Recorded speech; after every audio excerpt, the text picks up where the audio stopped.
Hey folks, Tracy, Strong Spirit Woman. In this video, I am going to just do a little meats and sweets update. Maybe I'll show some recent meals, but I wanted to address some comments or concerns that we often get in our various social media formats. And I did already put a video together before Thanksgiving, and I had to trash it because I realized that I had all our laundry hanging behind me on one day when the dryer didn't work or something. So one thing I want to address is that there's still so much phobia around fruit. And you know, the main thing I can say about this is if you start to understand what I've spoken of the matrix, the two-plate analogy, and you start to really see what's going on, you just do a little digging, you'll realize that the majority of information that's coming out isn't necessarily on the up and up. There are so many studies that are designed poorly, intentionally to get a certain result. And or there may be a lot of studies that come out that the media reports as a certain conclusion that might not have actually been the actual conclusion of that study, because the media doesn't care what's right. They just want to print or publicize what will draw attention, what's controversial. They work on getting ratings. Everything is money-based and power-driven. So you have to get clear, because I know we don't want to believe this stuff, that the government and all these groups, the mainstream media, they're not looking out for your best interests. They're looking out for their interests, and it's all money-based, bottom line. What's the most controversial, or perhaps what is going to drive home the greatest ability to fulfill depopulation plans which are in the works. So with respect to that, there are plenty of studies that Don has found, and he will be updating the hyper-carnivore diet, I believe, maybe next year. So where fructose actually has a very positive benefit, and this is where we became intrigued by the work of Ray Peat. So you can read what he's already written about it. You can stay tuned for Don's updated hyper-carnivore diet next year and see what he's writing about it. But the truth of the matter is that if you just experiment, you'll find out for yourself. So fruit to me is the most complementary balance to meats. You got these sodium-rich foods that are perfect complements to the potassium-rich foods.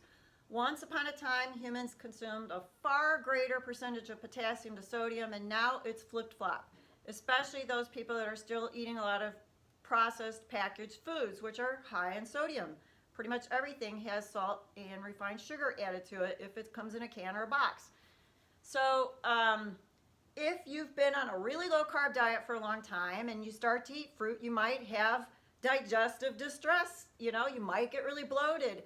The thing is, if you just all of a sudden try it once and give up, then you're not giving yourself a chance to acclimate. If you respond so sensitively to every single food, then I would suggest considering that the imbalance is you, it's not the food. Because these binary styles of dieting try to convince you that all plant foods are bad, all animal foods are bad, and it's just, neither is true. I believe the carnivore movement has been very beneficial because it's the counterbalance to the opposite end of the pendulum to the vegan agenda. However, people start to still circulate these viruses and these paranoias or eating disorders, thinking disorders, that all fruit is bad, all plant foods are bad, and it's just not the case. Fruit contains many bioflavonoids and nutrients that are super essential. Vitamin C, the carnivore people like to act like it's not essential, or you can get it if you eat certain organ parts, but the fact of the matter is that over time, you might start to experience symptoms and not realize there's been this subclinical level deficiency building all along. Vitamin C has many important functions. You don't want to just completely ignore it because it doesn't fit your paradigm of what you think you should be eating or not eating. And I also want to suggest that sometimes when people do start to add a food like grapes, for example, they see that I'm eating grapes. The grapes look just juicy and enticing, and of course they do because it's a natural response. The body looks forward to these types of foods. We have senses that are designed to help us be attracted to these types of foods for a reason. Well, then when you haven't been eating anything like that and all of a sudden you go hog wild and eat tons of it at once, well, yeah, there's going to maybe be a problem.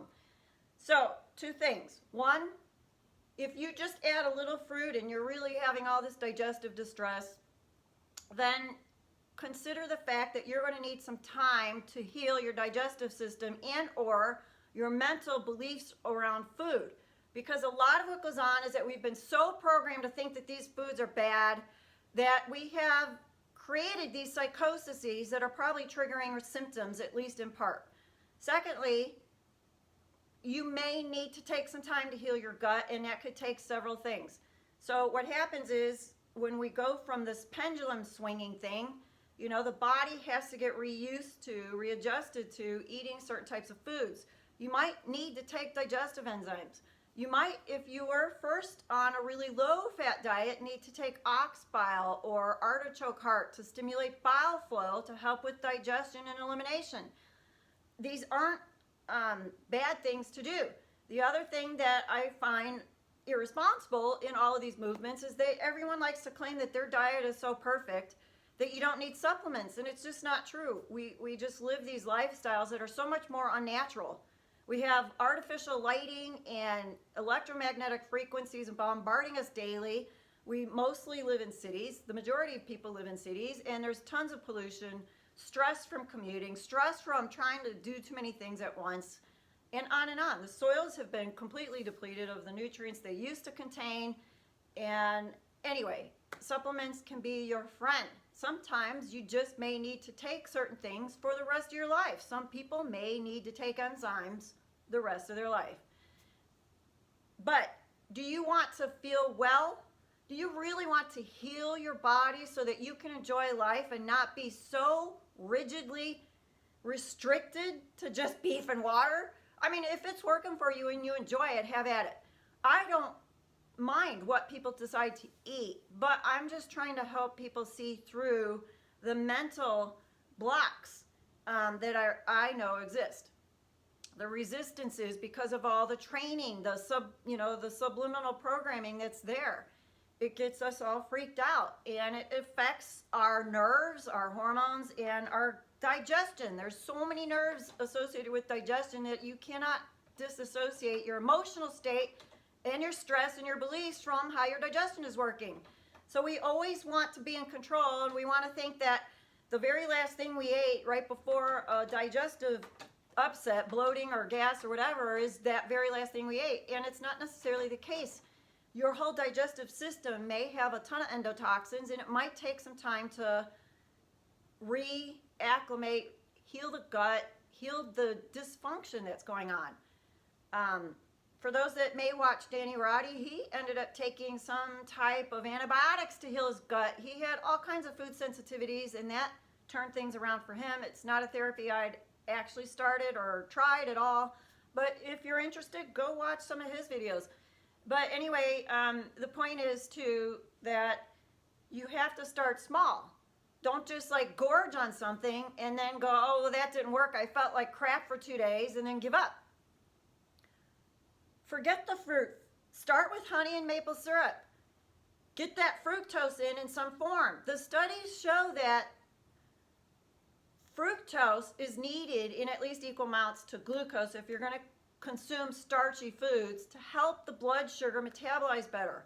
And I can say from experience, anytime I've started to feel like I've been under a lot of stress dealing with family issues or whatever it might be, I'll sense in me this need, and I'll start eating fructose-rich foods. I'll do something to get some honey, maple syrup, or fruit in my body, juice, whatever it might be.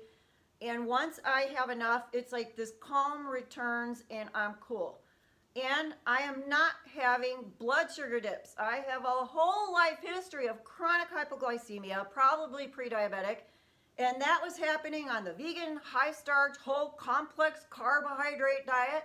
It was also ending up happening on the high carnivore and fat diet, because if you start to eat too much fat, then that's going to impede your body's ability to metabolize blood sugar as well. It's that right balance of, in my opinion, the sugar and the fat that the brain is looking for. And when you get the right balance, your whole nervous system and your mind just come to ease and balance. Everyone has to find their own sweet spot.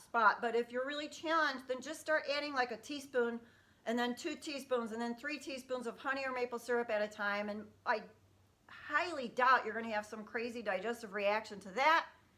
I could be wrong, but that's my suggestion. Then you can start to add small amounts of perhaps juice instead of fruit, and then add fruit. And if you're going to eat apples, peel them, that kind of thing. Only have a quarter of an apple at a time. But do start to try to add a little at a time. Start with the syrup or the honey, because I think that will make a big difference.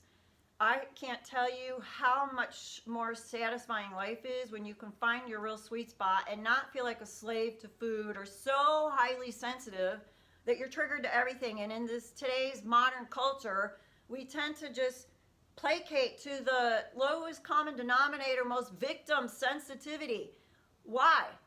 Don't you want to be your best, strongest self, most healthy, resilient, resourceful person ever? I do. If you don't want to, fine, that's your choice. I want to be. I want to heal. I don't want to just have to avoid all these foods and lifestyle, substance, whatever. I don't want to have to like make my life be about avoidance because I'm too sensitive. I want to change my thinking and my habits to embrace a better belief system that I'm strong and resilient and healthy, because it's my God-given divine blueprint and right to feel my absolute best. I don't want to fall into old programming that's constantly telling me I'm never healthy, I've always had health problems. And no, I want to get rid of those beliefs, affirm positivity, affirm vitality, affirm health, already healed states. So you got to work on your mind and then work slowly with what you're eating. Change your beliefs. Trust that everything you're doing is being divinely guided by the God aspect, Holy Spirit within you, that is going to be perfect for you. Train yourself to believe that you will never be drawn to foods and substances, or even people for that matter, that aren't going to be nurturing and beneficial, healthy, positive for you. Use your mind and then work slowly with the food. Soon enough, everything will start to come into balance. So that's my message. Hope you enjoyed. If you have questions, leave them down below. See you next time.